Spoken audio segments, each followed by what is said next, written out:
Hello friends, मैं गौरव और जरा ये सुनो। I think we'll get to, when will we get the first people to Mars? I think we have a decent shot of doing that in about, I'd say like call it 5 years, something like that. ये है 1 Feb 2021 को club house app पर लिया गया Elon Musk का first interview, जहाँ उन्होंने ये क्लियरली बोल लिया कि अगले 4 से 5 सालों में इंसानी प्रजाति को मंगल ग्रह पे पहुंचाना है और मार्स यानी कि मंगल ग्रह को एक हैबिटेबल प्लैनेट बना देंगे। तो मतलब काइंड ऑफ लाइक 2025 या 2026 तक मार्स एक हैबिटेबल प्लैनेट बन पाएगा जहाँ पे इंसानी प्रजाति रह पाएगी। अब ये बात बहुत ही आश्चर्यजनक है क्योंकि नासा वालों ने तो ये कहा था कि हाँ, मार्स को हैबिटेबल बनाया जा सकता है बट उसमें एटलीस्ट 2033 हो जाएगा। सो चलो ये बात भी मान लेते, हो सकता है इलॉन भाई के पास ज्यादा टेक्नोलॉजी आ गई है और हो सकता है वो ये एंटायर ऑपरेशन को इस स्पीड में एक्सपेडाइट कर रहे हैं कि ये पॉसिबल हो पाएगा। मगर क्या तुमने ये सोचा है कि नासा और इलॉन मस्क दोनों मार्स के पीछे हाथ धो के क्यों पड़ गए हैं? आखिर और कोई प्लैनेट क्यों नहीं है जिसके पीछे वो पड़े हैं? जब इस सवाल को मद्देनजर पे डाल के मैंने थोड़ा सोचा और इस पे थोड़ी सी छानबीन की, तब मैंने ये समझा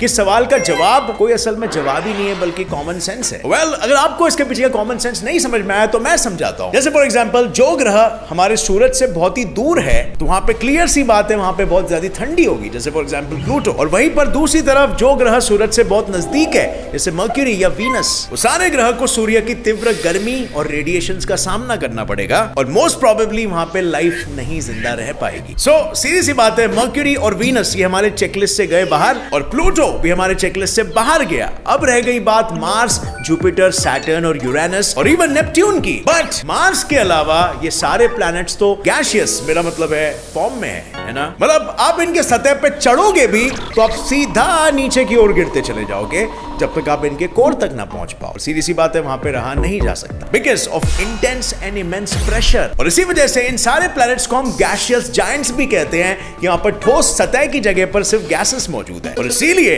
we are left out with सूर्यमंडल्स ओनली ग्रह जो सूरज से ना तो उतना नजदीक है और ना ही उतना दूर है, और वो है मार्स। और ये चट्टानी ग्रह भी है। और जैसे वैज्ञानिकों ने ये रियलाइज किया, फटाफट उस पे आंखें पड़ना शुरू हो गई और वो दुनिया भर के रिसर्चर्स वगैरह में लग गए और इस होड़ में भी लग गए कि उन्हें नजदीक से मार्स को देखना और परखना है। और फ्रेंड्स, प्रैक्टिकली ये चीज पॉसिबल भी हो पाई और इसीलिए 1997 में नासा ने सबसे पहला रोवर मार्स पे लैंड करवाया और उस रोवर ने वहां की मिट्टी को टेस्ट किया, उसकी सारी इंफॉर्मेशन उसने हमें ग्रह पृथ्वी में भेजी। पर वो एक बहुत ही इंपॉर्टेंट चीज नहीं कर पाया। वो एक बहुत ही महत्वपूर्ण खोज से अनजान था। उसे ये नहीं पता था कि उसे आगे ऐसा क्या मिलने वाला है जो आगे जाके हमारी इंसानी प्रजाति के लिए बहुत ही फायदेमंद साबित होने वाला है। और जानना चाहते हो वो चीज क्या थी?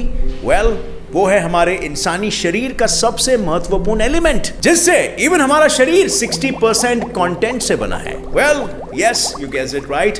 Water. 31 जुलाई 2008 में फीनिक्स मार्स लैंडर, एक मार्स रोवर, ने कंफर्म किया कि water in the form of frozen ice Mars में मौजूद है। और ये देख के हमारे साइंटिस्टों के मन में जो लड्डू फूटा ना, क्या बताऊं। और तो और ये भी बात सामने आई कि मार्स के पास उसका खुद का एटमॉस्फेयर यानी कि वायुमंडल तक है। और ये सब देख के साइंटिस्टों को पक्का विश्वास हो गया कि एक दिन जरूर आएगा जब वो पृथ्वी की तरह मार्स को भी अपना घर बना पाएंगे अपने साइंटिफिक एडवांसमेंट के जरिए। और वो रोबोट ने जितनी भी इंफॉर्मेशन को कैप्चर किया, वो सारी इंफॉर्मेशन का फायदा उठाया हमारे इलॉन भाई ने। उन्होंने कहा, जब साइंटिस्टों ने कहा है कि मार्स को हैबिटेबल बनाया जा सकता है तो बनाया जा सकता है, तो फिर क्यों ना मैं अपनी टीम ऑफ वैज्ञानिकों को सबसे पहले मार्स पे लेके जाकर ये शुभ काम खुद अपने हाथों से करूं। लेकिन ऑफ कोर्स ये मिशन में मार्स पे जाना है, कोई ऐसे वैसी जगह पे नहीं, तो ये बहुत ही ज्यादा एक्सपेंसिव मिशन होने वाला है। और इस शुभ काम को करने के लिए आपको लगेगा ढेर सारा लक्ष्मी माता का कृपा,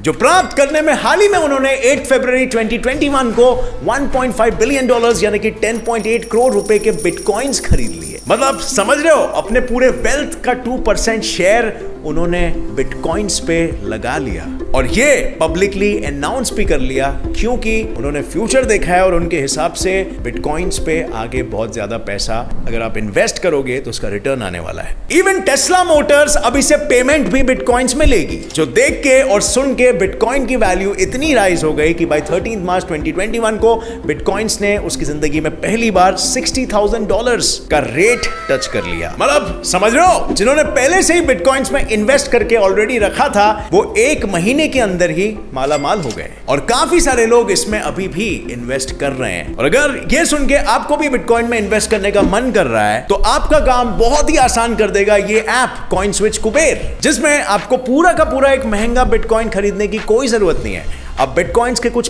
पॉइंट्स खरीद सकते हो, कुछ पार्ट्स, और उसमें लोएस्ट वैल्यू जो आप इन्वेस्ट कर सकते हो वो है 100 रुपीज, यानी कि बच्चा जवान बूढ़ा कोई भी कर सकता है। और इसका मतलब सही समझा आपने, सिर्फ 100 रुपीज आप बिटकॉइंस में इन्वेस्ट कर सकते हो। और सिर्फ बिटकॉइंस ही नहीं, फॉर दैट मैटर यहां पर 100 से भी ज्यादा क्रिप्टो करेंसीज अवेलेबल है जिसकी भी वैल्यू धीरे धीरे बढ़ रही है जैसे जैसे बिटकॉइन राइज हो रहा है। और सबसे इंटरेस्टिंग बात यह है कि अगर आप नीचे दिए गए डिस्क्रिप्शन में लिंक है, वो मेरा रेफरल लिंक है, उस लिंक से अगर इस ऐप को डाउनलोड करते हो तो आपको 50 रुपीज का एडिशनल बोनस मिलता है। अब ये बोनस आपको बिटकॉइन के रूप में ही मिलेगा, यानी आपको 50 रुपीज वर्थ ऑफ बिटकॉइन मिलेंगे जिसकी वैल्यू आगे और भी बढ़ भी सकती है। और हाँ फ्रेंड्स, इसके जेन्युइननेस के बारे में वरी करने की जरूरत नहीं है क्योंकि ये एक बहुत ही ट्रस्टेड ब्रांड है और रजिस्ट्रेशन के वक्त ही आपसे केवाईसी कराया जाता है जो सिर्फ जेन्युइन ऐप्स ही करते हैं। क्योंकि बिटकॉइंस में लिक्विडिटी बहुत ही हाई है तो आप जब भी चाहो बिटकॉइन को खरीद सकते हो और इवन बेच सकते हो, और जो पैसे आपके पास आएंगे वो आप इंस्टेंटली विड्रॉ भी कर सकते हो। अगर आपको बिटकॉइंस और इन्वेस्टमेंट के बारे में और भी बहुत कुछ जानना है तो आप मेरे चैनल की तरह कॉइनस्विच कुबेर का यूट्यूब चैनल सब्सक्राइब कर सकते हो। आपको अच्छा खासा नॉलेज मिलेगा क्योंकि इनका स्लोगन भी है ट्रेड कर बेफिक्र।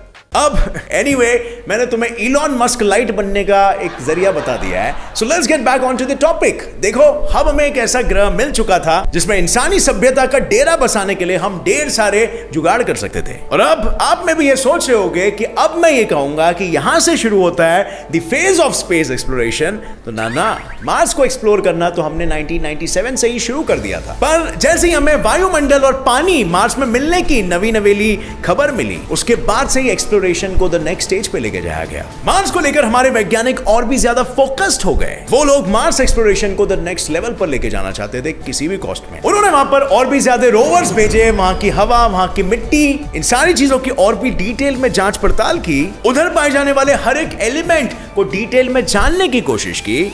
और इन सब रिसर्चेस के दौरान मकसद तो साफ था, क्या पता हमें कोई ऐसी चीज वहां पर मिल जाए जो हमारी स्पेस की अंडरस्टैंडिंग को एक नए लेवल पर लेके जा सके। तो चलो फिर मार्स के बारे में हमने क्या क्या जाना है वो जानते हैं, ताकि आगे आने वाले फेज 2 में हमें क्या क्या चीजों का जुगाड़ लगाना पड़ेगा उसका एक लिस्ट बन सके। So firstly let me ask you, ऐसी कौन सी 2 चीजें हैं जो हमारी जिंदगी के लिए एकदम एसेंशियल है? हवा और पानी, राइट? पर यहीं पर मामला पेचीदा हो जाता है क्योंकि मार्स के पास डेफिनेटली अपना खुद का एटमॉस्फेयर तो है, बट उसके एटमॉस्फेयर में ऑक्सीजन ना के बराबर है। और अगर हम एटमॉस्फेरिक प्रेशर की बात करें तो वो पृथ्वी का सिर्फ 0.6% है। और इसीलिए मान लो अगर इंसान बिना स्पेस सूट के मार्स पे उतरे तो समझ लो उसका काम तमाम, बस 1 सेकेंड में उसके शरीर के चिथड़े उड़ जाएंगे।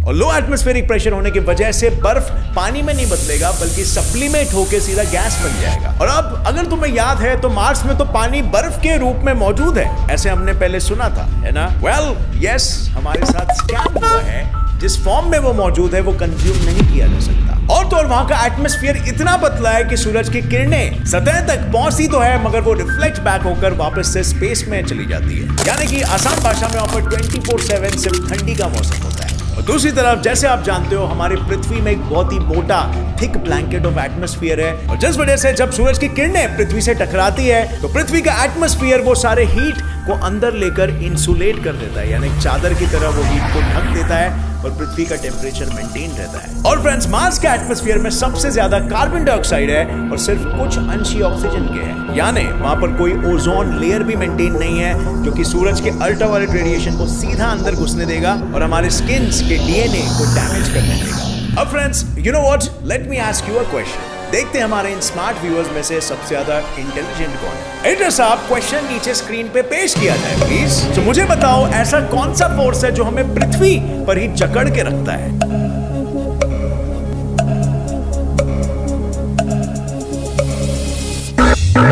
अगर आपका जवाब था ग्रेविटी यानी ग्रेविटेशनल फोर्स, जिसे गुरुत्वाकर्षण भी बोलते हैं, यस यू आर राइट। और इसी फोर्स की वजह से आप पृथ्वी में एकदम अपराइट स्टिल रह सकते हो। बट यही फोर्स मार्स में पृथ्वी के कंपैरिजन में बहुत ही ज्यादा कम है। और बहुत ही ज्यादा से मेरा मतलब है पृथ्वी के कंपैरिजन में 3 गुना कम है। और तो और धरती की मैग्नेटिक फील्ड जिसने हमें अंतरिक्ष की खतरनाक किरणों से बचा के रखा है वो मार्स पे है ही नहीं। और ये सारा रियल चैलेंज है जो हमें फेस करना होगा। यानी कि बॉस हमें हमारे कॉन्सेप्ट का एक आइडिया आ गया है। ये सारी परेशानियां हैं जो हम मार्स में फेस करेंगे और हमें एक टेक्निक या एक स्ट्रैटेजी डिवाइस करनी पड़ेगी जिससे हम ये सारी परेशानियों से दूर रह सके। तो चलो अब हम फेज 2 में शिफ्ट होने के लिए पूरी तरीके से रेडी है। चलो फिर शुरू करते हैं दूसरा दौर, the phase of starting new mission. और हमारे लिए तो द फेस ऑफ जुगाड़। यहां से अब हम एवरी सिंगल प्रॉब्लम का फुल ऑन सोल्यूशन ढूंढेंगे और हमारे पास पूरे लिस्ट ऑफ प्रॉब्लम्स तो है ही पहले से। तो देरी किस बात की, चलिए शुरू करते हैं। सबसे पहला प्रॉब्लम है वायुमंडल यानी कि एटमॉस्फेयर का।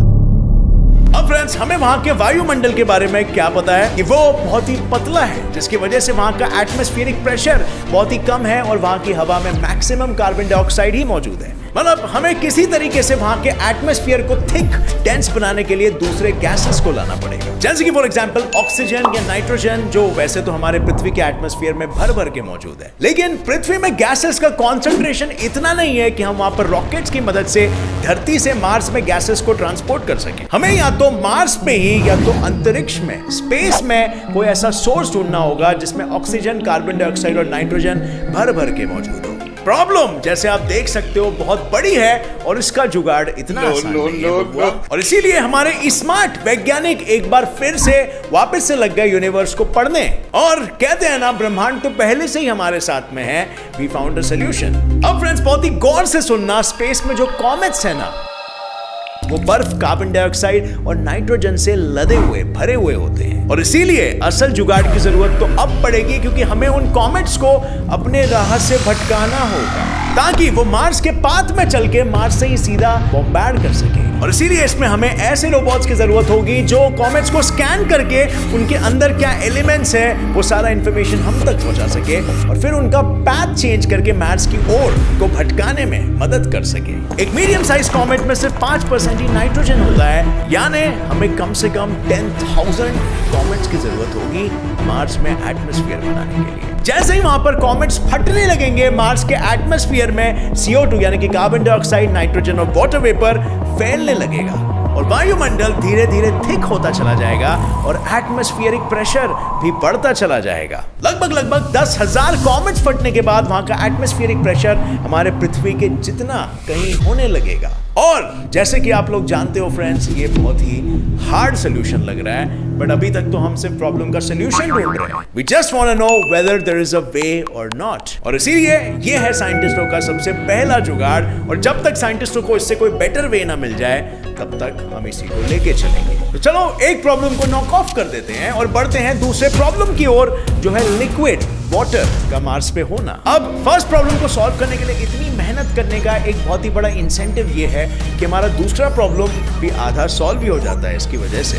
वो इसीलिए क्योंकि हमारे अच्छे खासे भरे एटमॉस्फेयर की वजह से सूरज की किरणें जैसी अर्थ में आती है तो वो अंदर तो जाती है लेकिन एटमॉस्फेयर उसको इंसुलेट कर देता है और वो अर्थ को छोड़कर बाहर नहीं जाता। और ऐसा ही बिल्कुल सेम मैकेनिज्म मार्स को भी वार्म करेगा अंदर से। और अब इसीलिए समझ रहे हो, अब बर्फ सब्लिमेट नहीं होगा बल्कि वो पानी में, लिक्विड वाटर में कन्वर्ट हो पाएगा क्योंकि अंदर का एटमॉस्फेयर काफी इंसुलेटेड है। और अब इसीलिए आप ये कहोगे कि यार ये पहला वाला जुगाड़ तो लगाना ही चाहिए क्योंकि क्या ब्रिलियंटली दोनों प्रॉब्लम को सॉल्व कर रहा है। तो ये फैक्ट नहीं है। क्योंकि पता है, क्योंकि अगर सारी मार्स की बर्फ पिघल गई और वो पानी में कन्वर्ट हो जाएगी तो मार्स में 30 मीटर्स डीप यानी कि एटलीस्ट 100 फीट डीप ओशन बन जाएगा। इसमें लैंड बेस्ड लाइफ का हो पाना नामुमकिन हो जाएगा। देखा जाए तो इसका सोल्यूशन थोड़ा सिंपल है, बस थोड़ी सी मेहनत लगेगी। हम वहां पर जमीन को खोद के बड़े बड़े गड्ढे बना देंगे जिसमें बड़े बड़े तालाब और समुंदर और नदियां बहा सकते हैं। और सूरज की गर्मी से जब पानी भाप बन के बादलों में तब्दील होगा तो आगे चल के बारिश भी होगी और बारिश होगी तो तालाब भी बनेंगे जो फिर से सूरज की गर्मी की वजह से भाप बन के बादल में तब्दील होंगे। यानी मार्स पर अब वाटर साइकिल भी स्टार्ट होने लग सकता है और इस वजह से अब मार्स में धीरे धीरे करके अलग अलग मौसम भी होने लगेंगे और मार्स अब धीरे धीरे एक रेड प्लैनेट से ब्लू प्लैनेट बनता हुआ नजर आने लगेगा। पर अभी भी वहां के वायुमंडल पे अगर गौर किया जाए तो वहां पर एक चीज की कमी नजर आती है और इसकी वजह से वहां पर इंसान नहीं जी सकता। यार तुम लोग ही बताओ, अगर तुम लोग अभी तक ध्यान दे रहे हो तो वो चीज कौन सी है? अगर तुम लोगों का जवाब है ऑक्सीजन तो बिल्कुल सही हो। सब कुछ आ चुका है लेकिन ऑक्सीजन आप कहां से लाओगे बबुआ? The problem definitely arrives but we have a team of scientist और उनके लिए तो ये चाय कम पानी सा काम है ऑक्सीजन लाना। क्या तुम्हें पता है जब पृथ्वी का निर्माण हो रहा था तो यहां पर भी, इस ग्रह में भी ऑक्सीजन की बहुत ही कमी हुआ करती थी और आज हमारे पृथ्वी को ही देख लो, यहां पर 22% ऑक्सीजन से इसका एटमॉस्फेयर भरा हुआ है। बट डू यू नो इस चीज का क्रेडिट किसको जाता है? The entire credit of this goes to this small guy right here. ये मसीहा है क्यानोबैक्टीरिया, जिसे ब्लू ग्रीन एल्गी के नाम से भी जाना जाता है और जिसकी वजह से हम जैसे जीवों का पनपना पॉसिबल हो पाया है। अब फ्रेंड्स, ये एक ऐसा बैक्टीरिया है जिसमें क्लोरोफिल यानी वो ग्रीन पिगमेंट पाया जाता है और इसका मतलब समझ रहे हो, ये कार्बन डाइऑक्साइड को अंदर लेके ऑक्सीजन को बाहर छोड़ता है, बिल्कुल जैसे हमारे सारे पेड़ पौधे। और फिर बस क्या, हमें बस इन बैक्टीरिया को मार्स के पानी में जाके छोड़ देना है और वो आपस में ही मल्टीप्लाई होंगे और फिर हमारे एटमॉस्फेयर को ऑक्सीजन से भर देंगे। Simple easy peasy solution, no rocket science, right? कुछ ज्यादा खर्च करने की भी जरूरत नहीं है। हम रोवर्स में क्यानोबैक्टीरिया भर देंगे और वहां पर जाके उन्हें रिलीज कर देंगे। और फ्रेंड्स, इसीलिए ऑक्सीजन का भी इंतजाम हो गया। अब जरा सोचो और क्या बचा है? What is stopping us from making Mars habitable now? How about गुरुत्वाकर्षण यानी कि ग्रेविटी और मैग्नेटिक फील्ड जो हमें रेडिएशन से बचाता है? इसका सोल्यूशन तो हमने लास्ट वीडियो में ही देख लिया था, जहां हमने बड़े बड़े चेन्स ऑफ इलेक्ट्रोमैग्नेट्स की जरूरत पड़ी थी जो मार्स के चारों ओर 24/7 घूमते रहेंगे और उनके एनर्जी और मोमेंट से जो फोर्स जनरेट होगा वो क्या होगा? Gravitational force. Exactly, gravitational force. और तो और इलेक्ट्रोमैग्नेट से जो मैग्नेटिक फील्ड प्रोड्यूस होगा वो अंतरिक्ष की खतरनाक किरणों को अंदर भी आने नहीं देगा। और ये तो वही बात हो गई ना, एक तीर से दो निशाने। और अब फ्रेंड्स, मैं बिल्कुल मान रहा हूं कि ये सॉल्यूशन जितने आसान लगते हैं उतना ही ज्यादा मुश्किल इन्हें करना है, लेकिन अभी तक के लिए ये हमारे पास बेस्ट सॉल्यूशंस हैं। सो फाइनली अब फ्रेंड्स, हमारे पास हर एक छोटी प्रॉब्लम का एक ना एक सॉल्यूशन तो बिल्कुल है जो हमें दिया है साइंटिस्टों ने। तो अब क्या इलॉन भाई ये सारे सॉल्यूशंस को वापर पाएंगे और सही में मार्स को हैबिटेबल बना पाएंगे, या हो सकता है इलॉन मस्क के पास इससे भी कोई एक कदम आगे वाला इलाज है? क्या इलॉन मस्क इससे भी और ज्यादा तगड़ा जुगाड़ लगा पाएगा जो अर्थवासियों को मार्स में और भी ज्यादा जल्दी लेके जा पाएगा? आपको क्या लगता है friends, based on the above mentioned facts, क्या ये पॉसिबल हो पाएगा और क्या इलॉन मस्क ये कर पाएंगे? और अगर कर भी पाएंगे तो क्या वो इतना जल्दी कर पाएंगे? I mean these are really hard task to be completed. India Pakistan के मैच से ज्यादा इंटरेस्टिंग तो ये है। Oh yeah. सो अगर आपको ये जिंदगी में मार्स को देखना है अपनी आंखों से और वो ट्रिप आपके लिए अफोर्डेबल भी हो, ऐसी आप मिन्नतें करते हो, तो आपको सच्चे दिल से इलॉन मस्क के लिए प्रेयर करना पड़ेगा। या अगर आप प्रेयर्स में नहीं मानते तो आप उन्हें चीयर कर सकते हो ताकि सबका हौसला बढ़ सके और वो इस मिशन को दुगनी गति से एग्जीक्यूट करवा सके। और फ्रेंड्स, अगर आपके पास ऐसा कोई इंफॉर्मेशन है जो यहाँ पर इस वीडियो में कवर नहीं हुआ है और वो आप बताना चाहोगे तो नीचे कमेंट करके हमारे साथ बिल्कुल शेयर करना। और इन जनरली आपकी क्या राय है मार्स कॉलोनाइजेशन को लेकर, वो भी आप नीचे कमेंट कर सकते हो अपने दोस्तों के साथ। मैं आपकी राय बिल्कुल जानना चाहूंगा इस टॉपिक पे। और हाँ, अगर आप अपने पैसे को इन्वेस्ट करना चाहोगे बिटकॉइंस पे तो नीचे दिए गए लिंक से डेफिनेटली वो ऐप को डाउनलोड कर लेना। वीडियो पसंद आई फ्रेंड्स तो एक लाइक जरूर ठोकना। मेरे channel get set by science को अभी सब्सक्राइब कर लो, नोटिफिकेशन बेल बिल्कुल ऑन कर लो ताकि आगे आने वाली ऐसे ही इंटरेस्टिंग और अमेजिंग वीडियोस आप कभी भी मिस ना कर सको। Stay curious friends, keep learning and keep growing. जय हिंद।